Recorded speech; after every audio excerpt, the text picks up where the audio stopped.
The purpose for the trips into Yellowstone really came about prior to my knowledge that Yellowstone was going to be closed, or they were considering closing. It was simply a grant that was written to allow students to work in an environment that allowed them to experience the cold and what it does to equipment and how it affects working in the field. Um, Sort of as a bit of a background, we place students internationally, but the greater part of our students will stay in the upper tier states. So they have to deal location work with the cold. So that was the purpose behind writing the grant for the trips into Yellowstone. It was only after I'd written the grants and supplied it that I was talking with one of the snow coach operators, and he says, well, you know, we don't even know if it's going to be open. And I'm going, oh, great. So I may have to haul my students completely around, which adds an extra day, and it's not really workable for us. So it then became sort of a dual purpose. Yellowstone is such an excellent educational environment. I mean, it shows you so many things. When you go in, you see these big, beefy, hardy animals, and if you go in towards the end of the winter, you really realize how frail everything is, how delicate. Even though they look beefy and substantial, everything is a pretty delicate balance there. And so it ended up being, the trips ended up being serving two purposes. One, teaching the students how to work in a cold, wet environment under very adverse conditions that affect cameras in such an evil way, as it were, a hard way. And two, it also showed them a lot more about us, about our planet, about how frail things are and how beautiful they are too. Yellowstone in the winter, I've been doing it about 5 years now, is just so stark. It's just the most beautiful landscapes you'll ever see. The snow covers everything and it becomes really impressive. Different kind of images. So that was the impetus for it all, was actually to teach students how to work in adverse conditions. What was the students' reaction? How did this all come together? Well, it's a course, so they had to sign up for it, excuse me, at the end of last semester. And so the enrollment, I think the class filled up in 7 minutes. It was amazing how fast they all realized the opportunity. It's very rare to get in to that area. Once we actually filled the class up, we set 4 dates in February for each trip, and we took 6 students in on each trip. From the photography department, we took 1 other student from the journalism department, and then we took an instructor in each time. We tried to get different members of the community, but it didn't seem to work out as well, but we did fill it up quite successfully. So the 4 trips was 1 in the end of January, 2 in February, and then the last one was the 1st of March. Each trip was very enjoying to see this, how the students reacted to that environment. A lot of them have never been in Yellowstone during the winter, and I actually had 2 students who had never been in Yellowstone at all, so this was very dramatic. Very positive reactions from them, and the images that we've been getting from them are just amazing.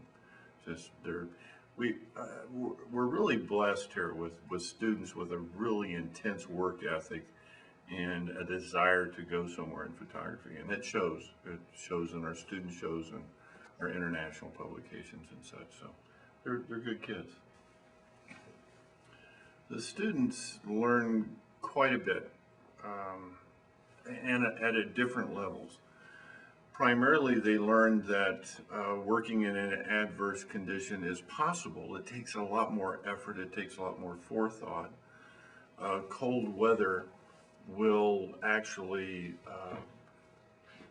won't hurt the camera so much until you bring it in. If it's snowing, snowflakes will land on the camera, but once you bring that snowflake into a warm vehicle, then it turns to water, and then there's some real problems.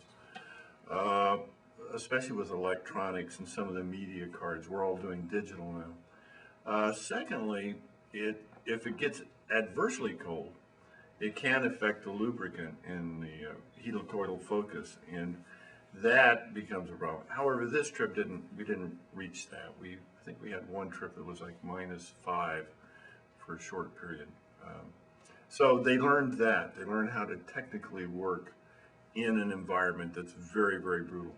Secondly, they learn about the frailty of our ecosystem, of the park, and the sheer beauty. I don't think any of them were really ready for the vast, stark beauty of Yellowstone in the winter. I hope that when people look at this exhibit, they'll learn quite a few things.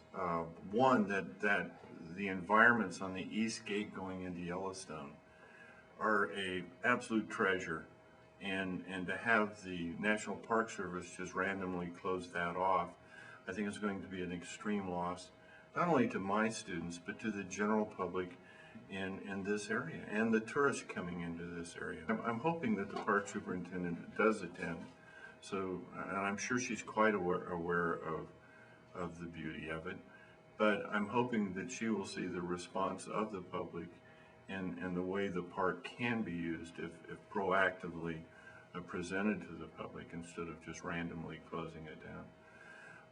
It's just an amazing treasure, and I'm hoping that everybody, once they see that, will see that my students worked hard to show that, and that it also is just that, a treasure. This is one of our student images from the last trip in. That would have been the 1st of March. This is a declining population of trumpeter swans, but this is a trumpeter swan on the Yellowstone River. And you can see it's very stark, very beautiful. That's one presentation of it.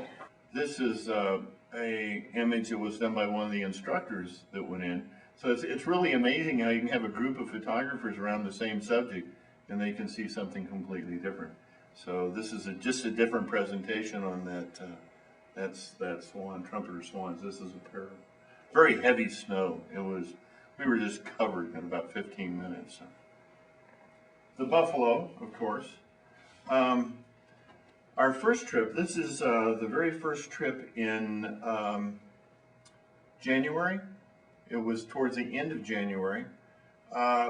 We actually pulled the snow coach over to the side. The students stood around it, and these buffalo started coming up around it. So I encouraged the students to get close to the van so they could be parked, and they wouldn't be individually singled out. And these animals came in extremely close, and then these two decided to spar and see who was going to take the bragging rights of winning this little turf. The one on the, let's see, it'll be on your right, is a lot bigger bull, and he won. He simply pushed the other one out of the way. One of the things that the East Gate offers as you go in is, and actually all the way through the North Fork up to the East Gate, there are actually 4 different herds of bighorn sheep. And you know, if you go over by Garner, you can run into some of them, but these are very accessible.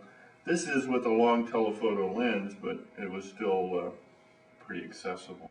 I do hope that on April 8th that the people will come over to the Orndorff, the Sinclair Gallery in the Orndorff building, and see this exhibit. The students are frantically working on it. I've seen a lot of the proofs. They're gorgeous images. And I think it'll give everybody an opportunity to see what this environment's like. The opening is at 7:30, and should be a crowd, but it'll be a fun crowd. Date is April 8th, and again, that's at 7:30 in the evening. Thank you.